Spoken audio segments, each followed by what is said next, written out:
G'day YouTube, my name's Lance. Welcome to Bundy Bear's Shed. Well, the weather report, 17 to 27, lovely sunny days, hardly a cloud in the sky. Really nice working weather. Yeah, good time to get things done in the shed here. A little bit warm. This is stew number 2. I have to tell you about that. Because I've just opened up the shed, I've come home from work to film the stew. Yeah, the shed's a bit warm in here and I've got the fan in the background, but last time it didn't blow out at all, so I'm hoping it doesn't. But yeah, yesterday morning I come up the shed here, I filmed the stew, had a bit of a chat and off we went, and I went to edit the video this morning and there's just a black section in the middle where I was using the GoPro and the GoPro just left a black section in the middle. The GoPro pulls videos into little segments and I just had a bad one, so I don't know why or how or anything like that, so we'll just see what happens.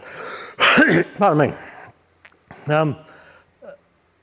I actually filmed a little bit of the 3 horsepower famous engine, and but I put that out on Facebook as just a test for a reel, really, to see how that went. Should be okay, I'm sure. Yeah, that'll give you a bit of an idea about it. I have some brass screws there now that only just came today, so I can finish putting the plaques on there and it's ready to take away to a show on the weekend, which is something we've been looking forward to doing. So away it goes. This weekend gone, we packed up and went to the Bundy show. The Bundy show, I think in America you might call it a fair, country fair. It's where people take their fruit and veggies and to be judged with others, you know, with the neighbours sort of thing, and cooking competitions, and you know, the best scones and the best fruit cake and the best pumpkin and all that sort of stuff. So we went out there and we took the little hay baler, and the idea was to go out there. I took the little baler, they were going to supply a little bit of loosened hay, and we were going to make some little bales with the baler, and we were going to sell the bales over the fence for $5 each and give the money to the CWA, which is a Country Women's Association. And Country Women's Association, it's a very old organisation, and they offer an opportunity for country women to get together and have a chat, and instead of just being on the farm with the old boy forever, they can have a bit of time together with other women and talk about farm things and talk about sewing, kids, cooking. Just, you know, it's a networking thing that's been together for many years, and help families out if they need help. So they were saying that the CWA, because it's generally an older population now, the young ones seem to be that busy they don't quite have time.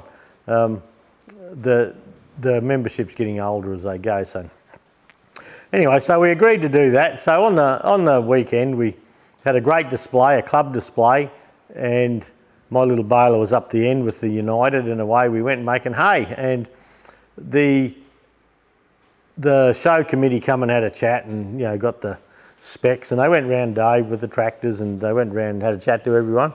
And anyway, at the end of the second, on the Saturday, they come around and said, "Hey, I need to talk to you." And I said, "Oh, me." And off I went. And they said, "Oh, you've won Grand Champion display, outdoor display." And I said, "Wow, yeah, it's a club event sort of thing." They said, "No, the baler, just your little hay baler." And I thought, oh, I felt a bit awkward because I was in a club compound, and anyway, everyone got me up there and they put the sash on me, and I had to prance around like a beauty queen, because you know, when you got it, eh? And anyway, they had we had some young members there, and there was a $50 voucher for any shop in Bundy down the main street there to spend a $50 voucher.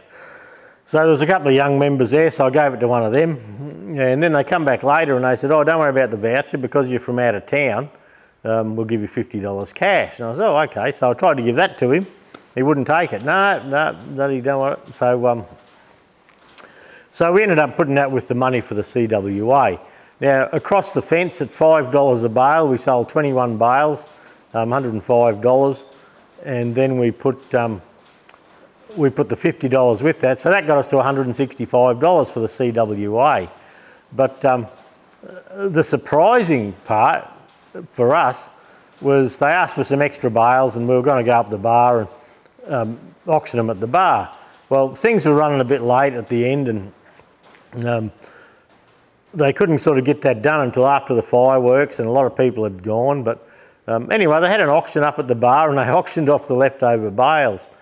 Well, bugger me, they got $1,250 for these little hay bales. And Peter said the highest price one, because I got sick of waiting, and by about 8 o'clock or so, Jude said, oh, you know, we probably had a big day, we probably should go and have a camp. And I said, yeah, all right, I was ready for a camp, so off we went and had a camp. So, had a snooze. So, yeah, next thing we're laying in bed and the phone's ringing us, my mate Pete. Pardon me. He said, you know, that first bales went for $20 each. And I said, oh, wow, that's good, because we'd worked away. They bought a couple of extra bales and I kept my finger out. It's actually, you're quite busy making hay when you're on the display. And we had 39 bales of hay that we sent up to the auction. And they started auctioning them off one by one, and the first lady, she won an auction for $20 for a bale. And they said, oh, how many would you like? And she said, I'd like 3 for $20 each. So there was $60, but the bidding just got out of hand. And Peter said he thinks one bale went for $75, and because there was so many, they started putting them in pairs. You know, 2 bales, what's the bid for 2 bales? And the last 2 bales went for $115 for the pair. So they raised $1,250, and you could have blown us away. We're in bed and phone's ringing, and Peter, he's up there having a few beers and he's giggling. You wouldn't believe how much those bales of hay are going for. Then they did the sums at the end of the auction, and yeah, $12.50 just with the hay bales at the auction. So that was a good thing. I was really pleased for her. I was just blown away with the generosity out there. And they said, right, you've got to come next year. And we said, oh, well, I probably will. I said, oh, pencil us in, we'll see what we can do. And they said, pencil be buggered, you're chiselled in, mate. You're going to be here, right or wrong. So we said, all right, we'll see what we can do for you. So, but look, it was a great weekend. I don't know how many club members were out there, quite a few, and it was just a good atmosphere in the paddock. I've been to some shows, you get in the paddock there and there's a group there and a group here, and but this was all in general, you know, just all yapping and teasing each other and playing around. It was just a good feel. It was a good club event. Yeah, there's another fella up there had some gear, and bloke Jacko we sort of knew through the shop. He dropped the tractor off for us for the grand parade, and a new member. Yeah, I don't know if he signed up on that. He had a nice little ransom crawler. But yeah, it was good. But I was that busy making bloody hay, I didn't get around with the camera at all. I did one quick run, and then someone wanted to talk to me up the other end, so I had to shut it down and go. But if you look at the Rum City Vintage Machinery Club, so Rum City Vintage Machinery Club Facebook page, there's a couple of posts there with what went on for the weekend. You get that busy, the club Facebook page has always been in my name as well, because I helped start the club years ago, and it's on my account sort of thing. So I have trouble at dudes talking and that, getting footage and getting posts out. So Sonia and Marilyn have agreed to give us a hand with that, and so there was Alan and myself, and then Sonia and Marilyn, they're coming on board, and they're these ladies, they've always got cameras out, and every time you look up they got a photo of some sort, and so they've agreed to hop onto the Facebook page on the club's behalf and put out club posts on where we are, what we're doing, and all that sort of thing. So so that's good. That'll give us a higher profile. So yeah, it should be a good thing. But yeah, look, it was a great weekend. We all come home grinning. Had Mother's Day when we come home, and yeah, it was just a good weekend. It was had by all. Yesterday, after the stew, I got onto the famous engine. There was a few little things to finish off. I still have to put the brass plaques on, but I ran it. And yeah, with me painting it and all that, the magneto trip just wasn't going down far enough to catch properly. And I wound and wound, and I thought, what's going on? But anyway, I come good eventually. And put a bit of coolant in it and things like that. So it's ready to take into the Heritage Rally on Saturday, and hopefully old Tony, the club member, he's a vice president, had trouble getting around, but I can take it there for him and he can play with it all day. Not that you need to do much, squirt it with a bit of oil and yeah, you're about done. And so hopefully Tony gets a bit of a run out of that. And I'll take the 135 in. Yesterday evening I machined up a little adapter for the 135 drawbar. It's got a drawbar yoke, and with the new hitch on the trailer it's a different setup, but the standard thread on a tow ball and on this setup was 7/8, but the hole was 1 1/8 cat 2. So I've made a stepped washer to put that back so I can either have a tow ball or I can have the McHitch thing on. So what I'm thinking of doing Saturday morning is, with those flash lights I was showing you the other day, is hook my trailer on that I take my tractors to the shows on, run this famous engine up onto the trailer and tow it to the show, which is 5 kilometres away, which is what, 3 or 4 miles away. Yeah, take it there, unload the engine and go and park the trailer. Then I've got the 135 to display in the tractor section. So that's what I'm thinking of doing. I've got it done. I've just got to check how I get the engine onto the trailer, because I've got the 2 ramps at the back and I've got my other ramp. So I'm going to have to just work out how to do it at home here, so it's easily done. And see how that goes. I had the ute in, got a 4-inch exhaust on it now. Because of the diesel particulate filter, you can't notice a lot of difference. It's made it a nicer note, you know, down at idling and all that. Whether it's given it much more horsepower, I think you'd be having a bit of a stretch. I did reckon a couple of hills like Colson Lakes out there, there's a long pull towards Biggendon, and it held on there well with the camper trailer on and the engines in the back and the baler and all that sort of stuff. It dropped down to 80 k's and it just held on, so I thought that was good. But yeah, to have a large power increase, it hasn't had that. But I think there is a little difference in it, but it doesn't blow your hat off. Anyway, see how we go. See, I keep looking in the thing and I think, who's that prick in the black shirt? This is my work clothes. I got my Queensland Tractor Spares hat on, and I've got the Queensland Tractor Spares old black polo on. And this is what I wear to work. Yeah, shorts. Can you see? No, oh, you can't see. But yeah, shorts and thongs. I sit up there with my thongs on. I don't have to look flash for anyone. I'm in the background there. Nigel, no friends, upstairs. And I fiddle along and work up there, so that's a good thing. The club rally, we had a yarn about that while we were away on the weekend to the members out there. And I've been talking to a few members that I know and I don't run into often, and yeah, so far I think we've got 34 on the books that want the rally out of 96, but there's a lot we haven't even come across yet. And out of all them, I've said, well, it's all right to put your hand up and want a vintage machinery rally, but I need your hand up for a helper. We can't do it ourselves, and the old blokes are too old, and us blokes that aren't too old, we can't do it all ourselves either. We need help to do it. So we've had 34 say yes, they will help. 2 of them don't know if they'll be there at the time or not, which is fine. And it's 14 months out. So we just want a commitment that people will help if they can. You can't do much more. Neville was on the phone today when we're having a meeting, and yeah, he wants to know the budget for it. Well, we can't sort of work out a budget yet. It's too far out. But so there'll be a letter coming out to the members soon. Neville's going to send one, and we're going to send one. And yeah, hopefully it comes off. It's a good thing. yeah, I'm looking forward. I've lined up a heap of food vans and things like that. Whenever I see anyone, I pull up and have a yarn and get their card and say, we were thinking of doing this. Would you be interested in going to Bundaberg for that? And so I've got 8 on the list for that so far. So anyway, we're working away. I think it will happen.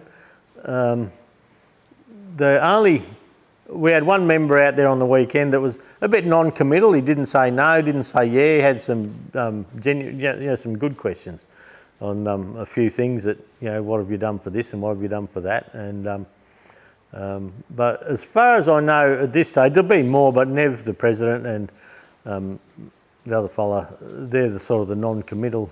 Nev's dead against it. Trevor's hello. He's sort of non-committal, but he's so handy everywhere else where he goes. So I think he might be on board, but we don't know. So I think we'll get it. I'm holding high hopes. We'll all be in the paddock on Saturday showing engines and that, and Nev, the president, he'll be there. He wasn't there on the weekend. He'll be there, so it's a good chance to chew the fat and have a yarn about it, and that's what has to happen. We all got to have a yarn, and we've got a good club now, a good status quo. Everything's going nicely. We need to keep it that way. Put an effort into keeping that. That's the most important part.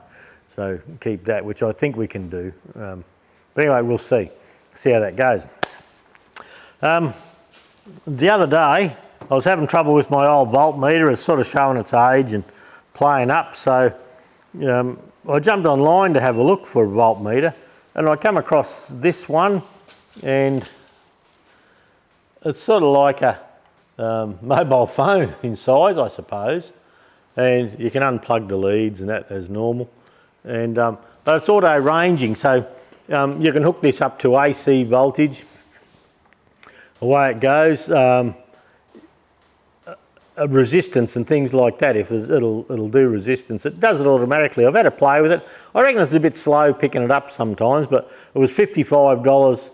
It's Neng brand, N-E-N-G brand. It was $55 from Amazon. But look, it seems okay. It's got temperature.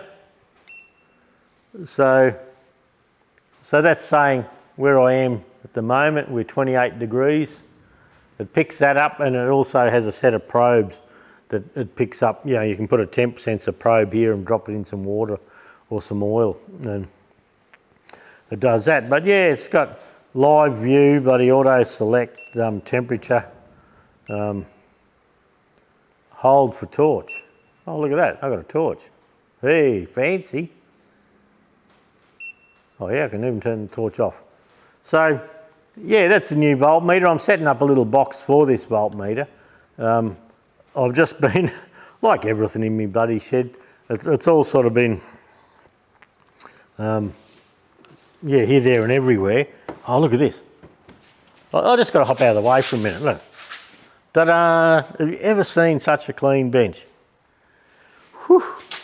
I don't know how I do it for the price.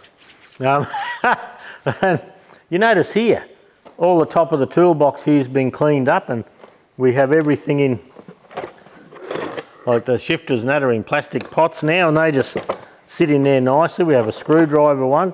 How come I've got so many screwdrivers in my life? I will never know. The other one's hammers, pry bars and things like that. So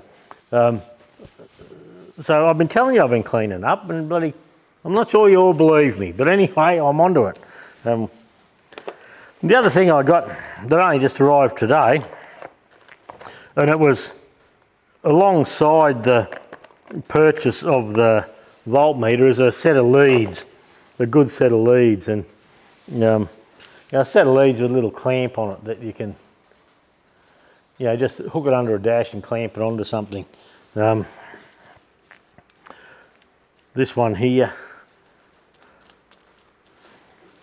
you have a little hook there with a spike on it, and you can turn this in, and that will puncture a wire. So you can just puncture a wire and then do a test. I've got the fan on, the old dog's here sitting in front of me there. And yeah, so just a better set of leads. They're a set of silicon leads, and as part of it, it comes with alligator clips that can plug in and things like that. So So I do have one of the red tins, the red Renegade tins I get from Trade Tools. I do have one of them. This meter comes in a nice little case, so I can put it in a tin box, and when I want to do anything with that, I can just pick up the tin box. I've got the voltmeter, I've got a set of leads. I'll have a test light I'll put in there, and yeah, it should be a good thing. So, pardon me, all being well. So, young Freya's had a bit of a cold, and yeah, Tim did the early shift this morning, then Jude looked after her for a while, yeah, because Ellie had to go to work. Then when Tim finished his morning shift, he took over from Mum. So, yeah, poor young Freya, she seems to catch a few coughs and colds. And in Australia, you know, if your kid's got a cough and cold, you're supposed to keep them away from daycare. And so you keep them away from daycare, but you still got to pay for the place to keep the place for you. So it's something like $80-something a day. And now Freya's got to go and get her vaccinations because of her heart problems and her operations. The doctors said don't get the vaccinations yet. She wasn't strong enough. You know, her body was fighting sepsis and things like that. It was fighting enough without the vaccines. And the government has a thing that if you're not vaccinated, and they help out a little bit with your daycare stuff, but they have a thing that if you're not vaccinated, they pull the funding. So Freya's got, I think, a week or so to get vaccinated, or they pull funding to help her. So, and you know, on doctor's advice, she hasn't had it yet. They're saying, oh, well, you got to have it, you know, you want the funding, you got to have it, rah, rah. So anyway, that's governments for you, eh? They're all up to shit. Not a good one anyway. So anyway, see how we go. But look, that's about all I have for the stew. The stew take two. I think it was longer yesterday, but I just don't know what I've forgotten to tell you. But I'll probably think about it and I'll tell you next week, I suppose. See how we go. You've got the little video of the engine running there. After being away on the weekend, I really need to finish this stew up and get out on the mower. Grass growing everywhere. We got grass probably so high around the place, and out in front of the Land Cruiser there's tall grass. So seeing as I'm going away this Saturday to another show displaying, I suppose I've got Sunday, Monday, but I've got things to do. Like I've cleaned the bench, and that's ready for filming the 434 injection pump. Oh, the shed's creaking. I thought it sounded like rain, but it's not. Yeah, I've got to set the trailer up and do all that sort of stuff yet. So we'll see how we go. But I am getting back on track with a few things. The Massey 20 parts, I keep looking at them thinking, I'll do that shortly, but I keep, trying to get this engine ready. But it's about done. This afternoon, once I get those emblems on, I might take a quick walk around once I've got it done and show you how fancy it looks. And yeah, hopefully next weekend I'm hoping to have the camera with me, or a camera, and show you a bit of the club display that's going on in town there. A lot of cars, vintage trucks and all that are turning up, so it should be a good do. Yeah, we're sort of looking forward to that. So once again, thanks for dropping by. As Barry would say, your time is much appreciated. And we'll catch up next week, and hopefully I've got a bit more to tell you in the shed, and I'm hoping to get back onto some proper videos soon, but just everything's hopping in the road, so we'll just see what happens. Okay, thanks, We'll talk to you next week.